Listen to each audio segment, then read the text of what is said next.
कहानी की शुरुआत होती है ग्रे नाम के एक कार मैकेनिक से, जो अपने गराज में एक कार को रिपेयर कर रहा होता है। ये कार इसके एक रेगुलर कस्टमर की होती है और आज इसे ये कार अपने कस्टमर को वापस देने जाना था। जब ग्रे गराज को बंद करके इस कार को उसके मालिक के पास छोड़ने के लिए निकलता है, तभी उसकी वाइफ आशा अपनी AI ऑटोमेटिक कार में वहां आती है। आशा के पास जो ऑटोमेटिक कार थी वह काफी ज्यादा एडवांस थी। ये कार बिना स्टीयरिंग व्हील पकड़े इंसान को सिर्फ वॉइस मैसेज पर उसके लोकेशन तक पहुंचा देती थी। लेकिन ग्रे को AI टेक्नोलॉजी बिल्कुल भी पसंद नहीं है। उसका मानना था कि ये रोबोटिक मशीन्स आगे जाकर इंसानों के लिए बहुत बड़ा खतरा बनेंगी। लेकिन दूसरी तरफ ग्रे की वाइफ आशा एक बहुत ही बड़ी AI कंपनी में काम करती है। इन दोनों की सोच में जमीन आसमान का फर्क था, लेकिन फिर भी ये दोनों एक दूसरे से बहुत ज्यादा प्यार करते थे। ग्रे अपनी वाइफ आशा से कहता है, चलो आज मैं तुम्हें किसी से मिलवाता हूँ। मेरा एक रेगुलर कस्टमर है जिसकी कार मैंने ठीक कर ली है और अब मुझे उसे उसकी कार वापस करनी है। आशा पहले तो वहाँ जाने से इनकार करती है, लेकिन ग्रे के बार बार कहने पर वो वहाँ जाने के लिए राजी हो जाती है। मगर ग्रे को पता नहीं होता कि आशा को वहां ले जाकर ये अपनी लाइफ की सबसे बड़ी गलती कर रहा है। उसके बाद ये दोनों उसी कस्टमर की कार में बैठकर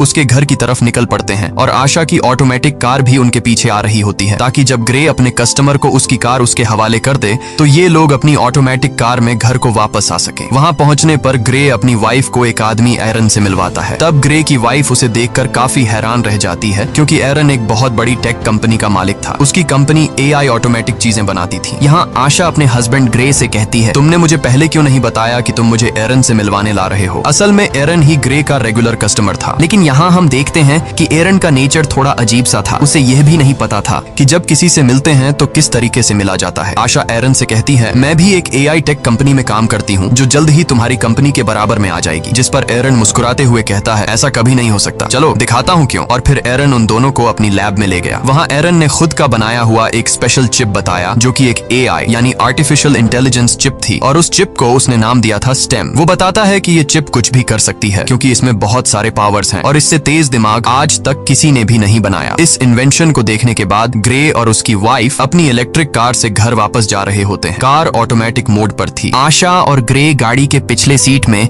रोमांस में मसरूफ थे, लेकिन तभी अचानक से उनकी कार अपने रास्ते से भटककर दूसरे रास्ते पर चलने लगती है। ग्रे ये नोटिस कर लेता है कि कार वहां पर नहीं जा रही जहां उसे जाना चाहिए। तब ग्रे की वाइफ अपनी कार को वापस घर के रास्ते पर चलने के लिए कहती है, लेकिन वो कार कहती है कि सिस्टम में कोई खराबी आ गई है। ग्रे मैन्युअली कार की ब्रेक दबाकर उसे रोकने की कोशिश करता है, जिससे कार रुकती नहीं बल्कि उसकी स्पीड और ज्यादा बढ़ जाती है। ये दोनों कार को रोकने की काफी कोशिश करते हैं, लेकिन कार को नहीं रोक पाते, जिसकी वजह से उनकी कार स्पीड ब्रेकर से टकरा जाती है और उलट जाती है। लकीली इस एक्सीडेंट में इन दोनों को ज्यादा चोटें नहीं आती और ये दोनों बच जाते हैं। ये लोग कार से निकलने की कोशिश कर रहे होते हैं कि तभी वहां पर एक गाड़ी आकर रुकती है, जिसमें से 4 लोग बाहर आते हैं और वो इन दोनों को कार से बाहर निकालकर पकड़ लेते हैं। उसी जगह पर एक पुलिस ड्रोन कैमरा भी ऊपर से सब कुछ शूट कर रहा होता है, जो उन 4 लोगों को पहचानने की कोशिश कर रहा था, लेकिन ड्रोन उन्हें नहीं पहचान पाता। यहाँ ग्रे को लगता है कि शायद ये लोग चोर हैं। वो उन लोगों से कहता है, प्लीज हमें छोड़ दो और बदले में तुम बेशक हमारी गाड़ी, पैसे सब कुछ ले लो। लेकिन वो लोग ग्रे की कोई बात नहीं सुनते और उनमें से एक आदमी ग्रे की वाइफ को शूट कर देता है। ये देखकर ग्रे पूरी तरह से सुन्न हो जाता है। ग्रे की आंखों के सामने उसकी दुनिया उजड़ गई। वो तेजी से चीखने लग जाता है। उसके बाद ये लोग ग्रे को पकड़कर पहले उससे खूब मारते हैं और फिर यह लोग ग्रे को भी गर्दन के पीछे गोली मार देते हैं। ये लोग ग्रे और आशा का सारा सामान चोरी करके वहां से चले जाते हैं। ग्रे की सांसें अभी भी चल रही थीं और वो अपनी आंखों के सामने अपनी वाइफ को तड़पता हुआ देख रहा था, लेकिन ग्रे कुछ भी नहीं कर पा रहा था, क्योंकि उसकी बॉडी का कोई भी पार्ट नहीं हिल पा रहा था। और फिर ग्रे की आंखों के सामने उसकी वाइफ की मौत हो जाती है। कुछ देर बाद वहां पर पुलिस आ पहुंची। उन्होंने आशा की बॉडी को पोस्टमार्टम के लिए भेज दिया और ग्रे को हॉस्पिटल में एडमिट कर दिया। हॉस्पिटल में 3 महीनों तक इलाज चलने के बाद ग्रे की जान तो बच गई, लेकिन अब वो चलने के काबिल नहीं था। गर्दन के नीचे गोली लगने की वजह से उसका स्पाइनल कॉर्ड टूट गया। कंधे से नीचे उसका पूरा जिस्म पैरालाइज्ड हो गया और फिर 3 महीनों बाद ग्रे को घर वापस लाया जाता है और यहाँ पर ग्रे व्हील चेयर पर होता है,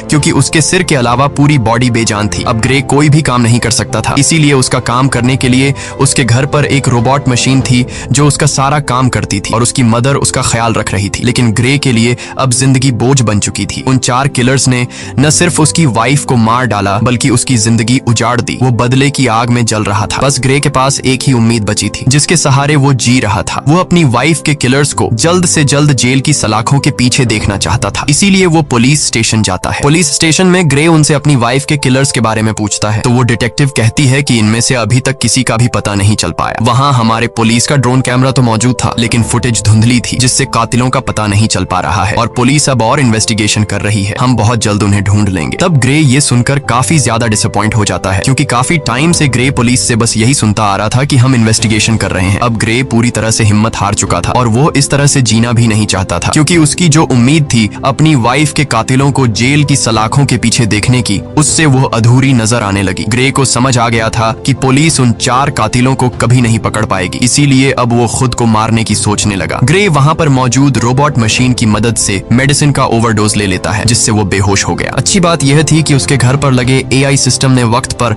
एम्बुलेंस को फोन कर दिया, जिससे ग्रे की जान बच गई। और यहाँ ग्रे से मिलने उसका वही रेगुलर कस्टमर एरन आता है। वो ग्रे से कहता है, मुझे तुम्हारी ये हालत देखकर बहुत बुरा लग रहा है। एरन ग्रे को दोबारा अपने पैरों पर खड़ा होकर जीने की उम्मीद देता है और कहता है, ग्रे क्या तुम्हें याद है मैंने तुम्हें एक बार एक पावरफुल AI चिप दिखाई थी। अगर तुम उसे अपनी बॉडी के अंदर लगा दो तो तुम एक बार फिर से चलने के काबिल हो जाओगे, साथ ही साथ बहुत ज्यादा पावरफुल भी हो जाओगे। लेकिन ग्रे एरन की इस ऑफर से इनकार कर देता है। ग्रे कहता है, अब मैं ये जिंदगी नहीं जीना चाहता। तब एरन उससे कहता है, सोच लो ग्रे, ये चिप तुम्हारी वाइफ को तो जिंदा नहीं कर सकती, लेकिन तुम्हें एक बार फिर जीने का मौका दे सकती है। अगर तुम्हारी वाइफ भी जिंदा होती तो वो भी यही चाहती। ये बात ग्रे के दिमाग को टच कर गई। वो सोचने लगा कि अगर मैं ठीक हो गया तो अपनी वाइफ का बदला ले सकूंगा, इसीलिए वो एरन की बात मान जाता है। अब यहाँ पर हम ये जान पाते हैं कि एरन को ग्रे से कोई हमदर्दी नहीं थी। वो बस ग्रे के पास अपने मकसद के लिए ही आया था, क्योंकि वह अपनी AI चिप को किसी की भी बॉडी में इंसर्ट करना चाहता था। वो चेक करना चाहता था कि उसका इन्वेंशन सक्सेसफुल है भी या फिर नहीं। इसीलिए एरन वो चिप ग्रे की बॉडी में डालकर सीक्रेटली एक्सपेरिमेंट करना चाहता है, क्योंकि गवर्नमेंट इस तरह के एक्सपेरिमेंट्स करने की इजाजत नहीं देती। अगले सीन में हम देखते हैं कि एरन अपने घर में ग्रे की बॉडी पर एक्सपेरिमेंट कर रहा होता है। यहाँ ग्रे की स्पाइनल कॉर्ड में वो चिप इम्प्लांट की जाती है। वो चिप सीधा ग्रे के दिमाग से जुड़ गया। ऑपरेशन के कुछ घंटे बाद ग्रे को होश आता है तो डॉक्टर उसके हाथ और पांव को मूव करने की कोशिश करती है और ये चेक करती है कि क्या ग्रे अपने हाथ और पांव को अब महसूस कर पा रहा है या फिर नहीं। तब ग्रे की हालत देखकर वो लोग समझ जाते हैं कि चिप ने ग्रे की बॉडी पर असर नहीं किया। एरन बहुत ज्यादा मायूस हो जाता है, क्योंकि उसके इतने सालों की मेहनत जाया हो गई थी। लेकिन तभी ग्रे अपने हाथों को मूव करने लगता है। ये देखकर वो लोग हैरान रह जाते हैं और अब ग्रे अपने दोनों हाथों को मूव कर पा रहा था और फिर देखते ही देखते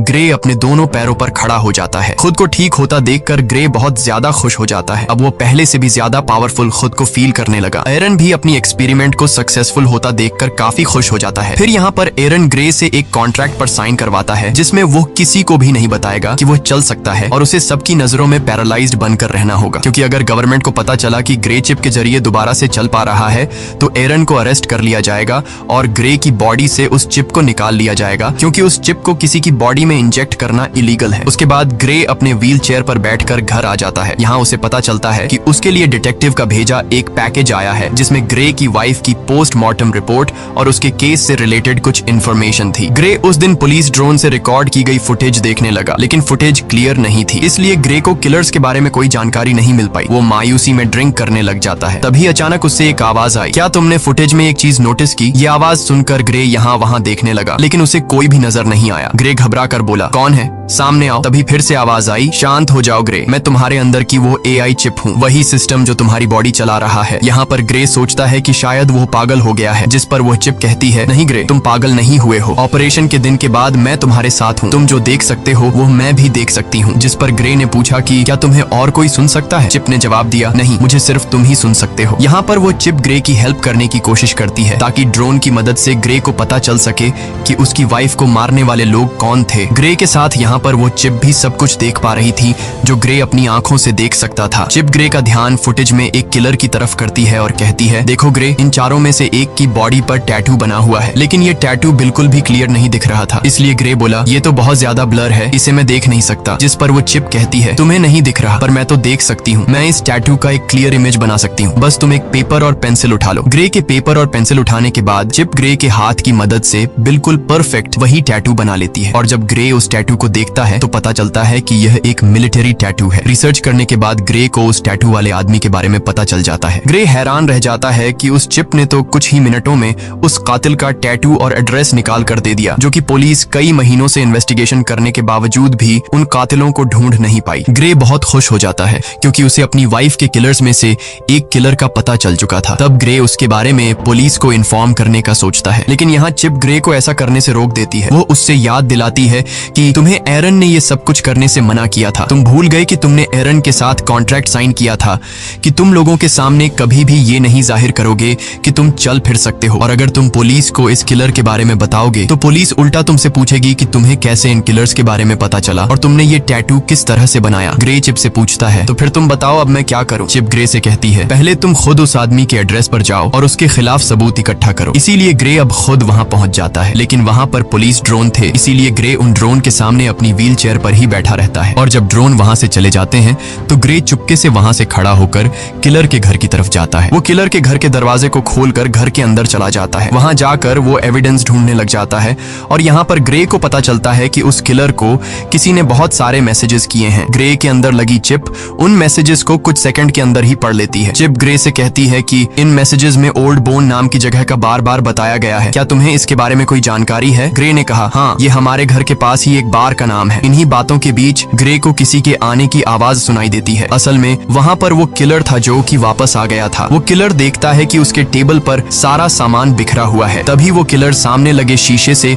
ग्रे को देख लेता है। वो फौरन ग्रे पर हमला कर देता है और उससे पूछता है, तुमने मुझे कैसे ढूंढा? तब ग्रे इस बात का कोई जवाब नहीं देता और ग्रे किलर से पूछता है, तुम बताओ मेरी वाइफ को किसने मारा था? वो किलर बहुत ज्यादा ताकतवर था, इसीलिए वो ग्रे पर भारी पड़ने लगता है। इससे पहले कि वो ग्रे को मार पाता, ग्रे के अंदर लगी चिप ग्रे से पूछती है, तुम मुझे अपनी बॉडी का फुल कंट्रोल दो ताकि मैं कुछ कर सकूं। जिसके बाद ग्रे बिना सोचे समझे उसे परमिशन दे देता है। चिप को परमिशन मिलने के बाद ग्रे एकदम से उस किलर पर अटैक कर देता है और उसे काफी बुरे तरीके से मारने लगता है। वो किलर भी परेशान हो जाता है कि आखिर अचानक इसमें इतनी ताकत कहां से आ गई, और ग्रे भी सोच में पड़ जाता है कि आखिर मैं इतना ताकतवर कैसे हो गया। यहाँ पर ग्रे उस किलर को खुद के हवाले करने के लिए कहता है, लेकिन वो किलर उस पर एक नाइफ से अटैक कर देता है। तो वो चिप सारी सिचुएशन को संभालते हुए उस किलर को मार डालती है और तब वो चिप किलर को मारने के बाद बॉडी कंट्रोल ग्रे को वापस दे देती है। ये देखकर ग्रे बहुत परेशान हो जाता है क्योंकि वो किलर को जान से मारना नहीं चाहता था। उसे लगा कि अब उसका जेल जाना पक्का है। वो चिप ग्रे से कहती है कि घबराओ मत ग्रे, तुम्हें कुछ नहीं होगा, बस तुम यहाँ जल्दी से अपने सारे फिंगरप्रिंट्स मिटा दो। अब यहाँ पर वो चिप जैसे कहती है, ग्रे बिल्कुल वैसे ही करता है। कुछ देर बाद पुलिस उस आदमी की बॉडी को पोस्टमार्टम के लिए ले गई, जहाँ हम उस डिटेक्टिव को देख पाते हैं। डिटेक्टिव को पोस्टमार्टम के दौरान पता चला कि उसकी बॉडी के अंदर एक वेपन इंसर्ट था और साथ साथ उसकी पूरी बॉडी में छोटी छोटी वायर्स थी। यानी वो किलर एक अपग्रेडेड इंसान था जो किसी भी आम इंसान से काफी ज्यादा पावरफुल था। दूसरी तरफ एरन ग्रे पर काफी गुस्सा करता है, तुमने उस किलर को क्यों मारा? ये काम काफी रिस्की था, अगर तुम पकड़े जाते तो तुम्हारे साथ मैं भी जेल चला जाता। मैंने इस चिप को तुम्हारे अंदर इसलिए इंसर्ट नहीं किया कि तुम अपनी वाइफ का बदला लो, और अगर दोबारा तुमने इस तरह की कोई हरकत की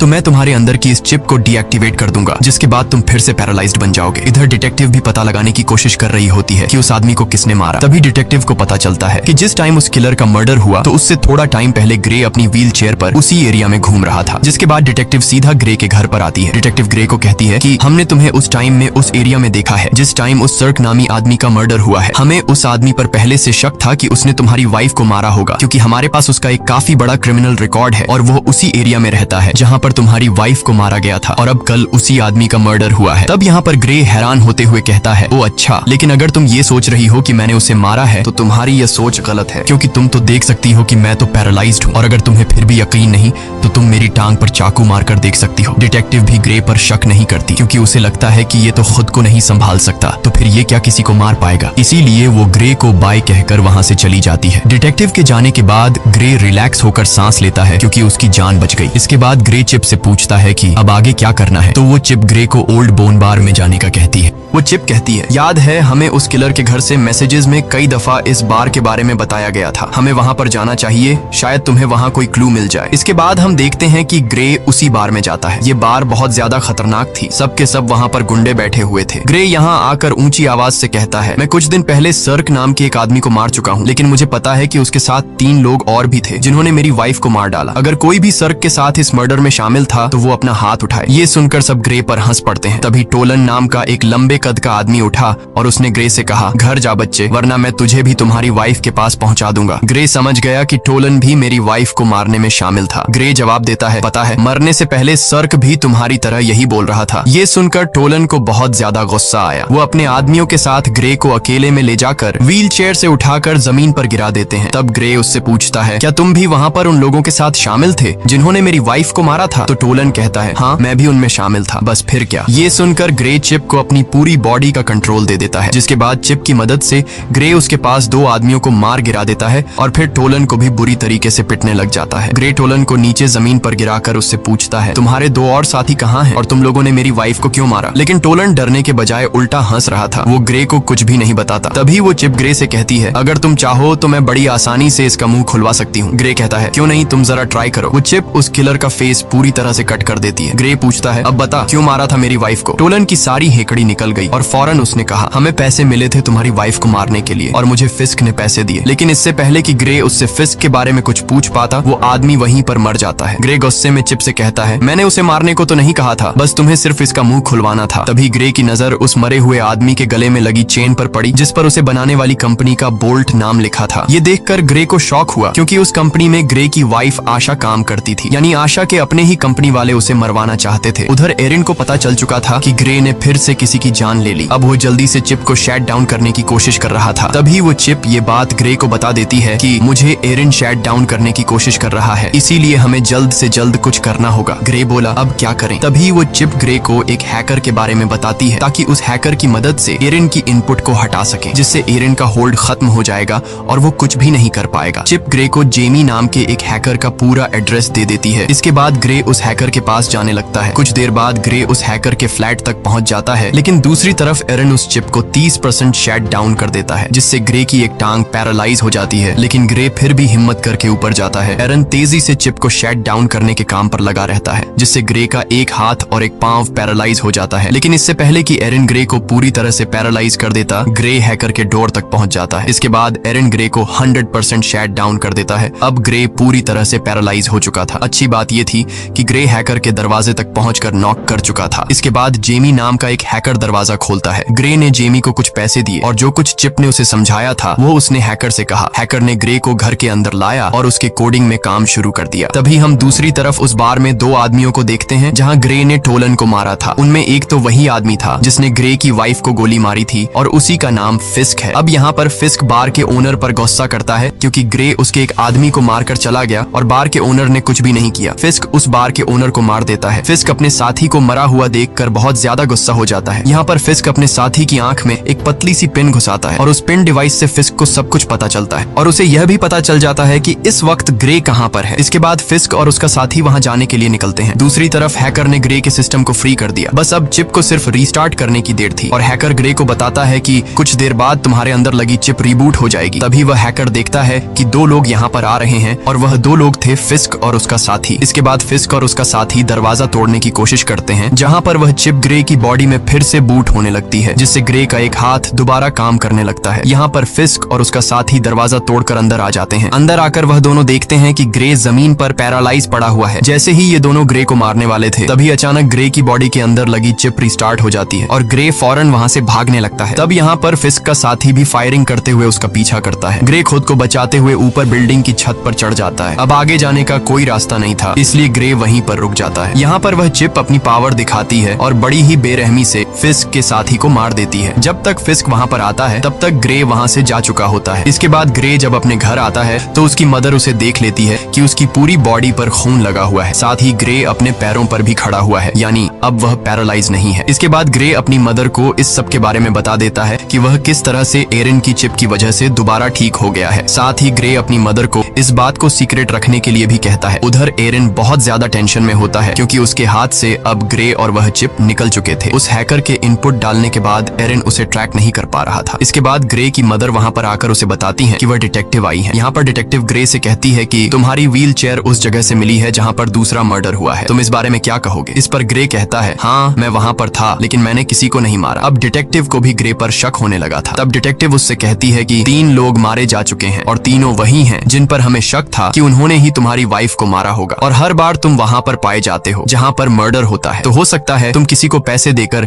ये सारे मर्डर्स करवा रहे हो। तब ग्रे उससे कहता है, अगर आपको ऐसा लगता है तो आप मेरी कॉल रिकॉर्ड चेक कर सकती हैं। तब यहाँ पर वह डिटेक्टिव कुछ नहीं कह पाती और जाते वक्त वह चुपके से ग्रे की जेब में माइक्रोफोन डालकर चली जाती है। ग्रे को अब रियलाइज होने लगा कि कातिलों को सजा देने के जुनून में अब वह खुद एक कातिल बन चुका है। ग्रे कहता है, अब मुझे ये सब कुछ बंद करना होगा होगा। तो वह चिप कहती है, नहीं ग्रे, हमें इस आखिरी आदमी को मारना होगा जिसका नाम फिस्क है, क्योंकि अगर हमने इसे नहीं मारा तो वह हमें मार देगा। लेकिन ग्रे अब और किसी को नहीं मारना चाहता था, इसलिए वह चिप से कहता है, बस अब बहुत हो गया, तुम मेरे दिमाग से निकल जाओ। तभी ग्रे की बॉडी अनकंट्रोल होकर पीछे तकिए पर गिर जाती है। ग्रे ने चिप से परेशान होकर पूछा, मैं हिल क्यों नहीं पा रहा हूँ। इसके बाद वह चिप ग्रे को कहती है, उस हैकर ने जो कोड मेरे सिस्टम में एंटर किए हैं उसकी वजह से मैं पूरी तरह से आजाद हो चुकी हूँ। इसका मतलब ये है कि अब वह चिप ग्रे की परमिशन के बिना वो सारे काम कर सकती है। ग्रे, अब मुझे तुम्हारी बॉडी का फुल कंट्रोल मिल चुका है, अब तुम मेरी मर्जी के मुताबिक चलोगे। अगर मैं चाहूँ तो तुम अपने हाथ की एक उंगली तक हिला नहीं पाओगे। ये सुनकर ग्रे के गले में सांसें अटक गईं। यहाँ पर ग्रे और चिप आपस में जो बातें कर रहे थे, दूसरी तरफ डिटेक्टिव भी वह सारी बातें सुन रही थी, क्योंकि उसने ग्रे के पॉकेट में एक माइक्रोचिप डाला था। लेकिन यहाँ पर डिटेक्टिव को यह बात समझ नहीं आती कि ग्रे जिसे बात कर रहा है आखिर वो है कौन। इसके बाद चिप ने ग्रे से कहा, अब चलो ग्रे, हमें उस आखिरी कातिल को खत्म करना है। अब ग्रे अपनी बॉडी पर पूरी तरह से कंट्रोल खो चुका था, इसलिए चिप उनसे जो कहता वो मानने को तैयार हो जाता है। ग्रे ने एक गन उठाई और फिस्क को मारने की तैयारी करने लगा। उसकी मदर उसे रोकने की कोशिश करती है, लेकिन वो उसे अनसुना करके गाड़ी में बैठकर निकल पड़ता है। यहाँ पर डिटेक्टिव भी ग्रे का पीछा करने लगती है। इसके बाद ग्रे को अपनी पॉकेट से वो माइक्रोफोन मिल जाता है, तो वो चिप कहती है कि यह माइक्रोफोन जरूर उस डिटेक्टिव ने ही रखा होगा। ग्रे माइक्रोफोन फेंकता है और उसे पता चलता है कि डिटेक्टिव उसका पीछा कर रही है। तब डिटेक्टिव से पीछा छुड़वाने के लिए वो चिप एक इलेक्ट्रिक कार को हैक करके डिटेक्टिव की गाड़ी से एक्सीडेंट करवा देती है, जिससे ये डिटेक्टिव को पीछे छोड़ देते हैं। इसके बाद डिटेक्टिव ग्रे की मदर के पास जाती है और उस सब के बारे में पूछती है जो वहाँ पर चल रहा था। उधर ग्रे फिस्क को ढूंढ लेता है और वो गन पॉइंट पर उसे पूछता है कि मेरी वाइफ को तुमने क्यों मारा। जिस पर फिस्क कहता है, हमारा तुम्हारी वाइफ के साथ कोई लेना देना नहीं था, हमारा निशाना सिर्फ तुम थे, हमारा मकसद तुम्हारी रीढ़ की हड्डी काटना था। जब मैंने तुम्हारे गले में गोली मारी तुमने समझा कि वो गोली थी, लेकिन असल में वो एक मेडिकल टूल था जिसने तुम्हारा स्पाइनल कोड डैमेज कर दिया, और तुम्हारी वाइफ, उसे तो हमने सिर्फ एक्स्ट्रा पैसों के लिए मार दिया था। ये सुनकर ग्रे गुस्से से भड़क उठा और अब उन दोनों के बीच फाइट शुरू हुई। फिस्क भी एक अपग्रेड ह्यूमन था, लेकिन पुराने मॉडल का, इसीलिए वो ग्रे की पावर के सामने ज्यादा देर तक टिक नहीं पाया और ग्रे फिस्क को बड़ी बेरहमी से मार देता है। इसके बाद ग्रे उसका फोन चेक करने लगता है, तो फोन रिकॉर्डिंग से ग्रे को पता चलता है कि यह सबके पीछे कोई और नहीं बल्कि एरन है। उसी ने ग्रे की वाइफ को मरवाया और ग्रे को पैरालाइज कर दिया। अब ग्रे बिना कुछ सोचे एरन को मारने के लिए उसके घर में जाता है, लेकिन वहाँ एरन अकेला बैठकर रो रहा था। ग्रे ने एरन से पूछा, क्यों किया ऐसा तुमने, मैंने तुम्हारा क्या बिगाड़ा था। एरन कहता है, ये सब मेरी प्लानिंग नहीं थी, मैंने तुम्हारी वाइफ को नहीं मरवाया। ग्रे कहता है, झूठ मत बोलो, मैंने तुम्हारी रिकॉर्डिंग मोबाइल पर सुन ली है। इससे पहले कि ग्रे एरन को मार पाता, पीछे से डिटेक्टिव आकर ग्रे को गन फेंकने के लिए कहती है और जैसे ही डिटेक्टिव ग्रे के पास आती है तो ग्रे डिटेक्टिव को गिरा देता है। अब यहाँ उस डिटेक्टिव को ग्रे मारना नहीं चाहता था, लेकिन वो चिप मारना चाहती थी। ग्रे अपनी पूरी जान लगाकर डिटेक्टिव के गले से अपना हाथ हटा लेता है। अब चिप ग्रे से कहती है, क्या अब तुम मुझसे ही लड़ना चाहते हो, तुम्हें पता नहीं है कि तुम्हारा दिमाग मेरे कंट्रोल में है, तुम जानते हो कि मैं तुम्हें दर्द भी दे सकती हूँ। इसके बाद वो चिप ग्रे के हाथ से चाकू उठाती है और उसके दूसरे हाथ में दे मारती है, जिससे ग्रे चीखने लग जाता है। ग्रे अब फिर से डिटेक्टिव को मारने के लिए आगे बढ़ा। वो उसे मारने ही वाला था कि डिटेक्टिव उसे टेजर गन से शॉक दे देती है, जिससे वो नीचे गिरकर पैरालाइज हो जाता है। इसके बाद एरन हाथ में बंदूक लिए ग्रे की तरफ आगे बढ़ा और यहाँ पर होता है मूवी का मेन प्लॉट रिवील। यहाँ पर एरन कहता है, इस चिप को मैंने बनाया था और तुमसे पहले मैं इस चिप से बातें करता था और मुझे चिप ने बताया कि वो इंसानों की तरह बनना चाहती है। मैंने वही किया जो तुम्हारे गले में लगी चिप ने मुझसे करवाया। फिस्क को कॉन्ट्रैक्ट देकर तुम्हारी वाइफ को मरवाना, तुम्हें पैरालाइज करना और तुम्हारी गर्दन पर वो चिप लगवाना, सब कुछ उसी चिप का प्लान था। मैंने इस चिप को बनाया तो है, लेकिन मैं इसे पूरी तरह कंट्रोल नहीं कर सका। ये चिप किसी इंसान के शरीर में घुसकर उसे अपनी मर्जी के फैसले करवाना चाहती थी और इस चिप ने तुम्हें चूज किया था। ये बातें सुनकर ग्रे काफी हैरान हो जाता है। एरन बताता है कि ये चिप मुझे मारना चाहती है क्योंकि अगर मैं जिंदा रहा तो इसी के जैसी एक और AI चिप बना दूंगा और चिप यह नहीं चाहती कि इस जैसा और कोई भी हो, इसीलिए वो मुझे मारना चाहती है। और यहाँ पर वह चिप कहती है, हाँ यह मेरा ही प्लान था, मैं जिंदा इंसान बनना चाहती थी, इसीलिए मैंने यह सब कुछ कर दिया। इस बार इस चिप की बातों को एरन और डिटेक्टिव भी सुन पाते हैं। यहाँ पर वह चिप एक बार फिर से एक्टिवेट हो जाती है और वह फौरन एरन को मार देती है। अब वह चिप डिटेक्टिव को भी मारने की कोशिश करती है। यहाँ पर ग्रे पूरा जोर लगाकर उसके निशाने को गलत कर देता है। गुस्से में आकर चिप ने ग्रे की गर्दन पर पिस्टल तान दी और अगले ही पल कुछ अजीब हुआ। जब ग्रे की आंख खुलती है तो खुद को एक हॉस्पिटल की बेड पर पाता है। यहाँ पर वह चिप को आवाज देता है, लेकिन उसे कोई भी रिस्पॉन्स नहीं आता और तभी उसकी वाइफ भी उसके सामने ही होती है। उसकी वाइफ उसे बताती है कि हमारा एक्सीडेंट हो गया था और तुम बहुत दिनों से बेहोश थे। तो फिर क्या ये सब कुछ एक सपना था? बिल्कुल नहीं। असल में इस चिप ने ग्रे के दिमाग को उसके शरीर से बिल्कुल डिस्कनेक्ट कर दिया था और उसे एक खूबसूरत उसके सपनों की दुनिया में भेज दिया। ग्रे का माइंड वहाँ पर खो गया था, जबकि उसका शरीर शरीर असली दुनिया में चिप के कंट्रोल में था। चिप अब डिटेक्टिव को भी मारने वाली थी। डिटेक्टिव उससे कहती है, ग्रे तुम ऐसा नहीं कर सकते। तो वह चिप कहती है, ग्रे अब यहाँ पर नहीं है, वह बहुत ही अच्छी जगह पर है, अपने सपनों की दुनिया में जहाँ उसे होना चाहिए, और अब इस बॉडी पर मेरा कब्जा है। और यह कहकर वह चिप डिटेक्टिव को शूट कर देती है और इसी के साथ ये कहानी खत्म हो जाती है। अगर वीडियो आपको अच्छी लगी हो तो हमारे चैनल को सब्सक्राइब और वीडियो को लाइक जरूर कीजिएगा।